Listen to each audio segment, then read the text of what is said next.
You are looking at Julian's pronunciation guide, where we look at how to pronounce better some of the most mispronounced words in the world, like this other curious word. But how do you say what you're looking for today?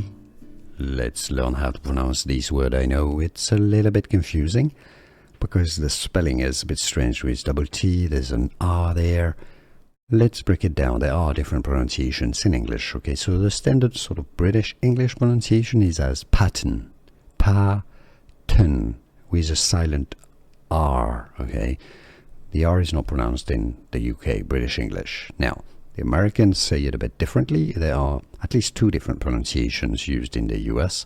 Pattern, with a flap T that sounds like a D. Pattern, or pattern.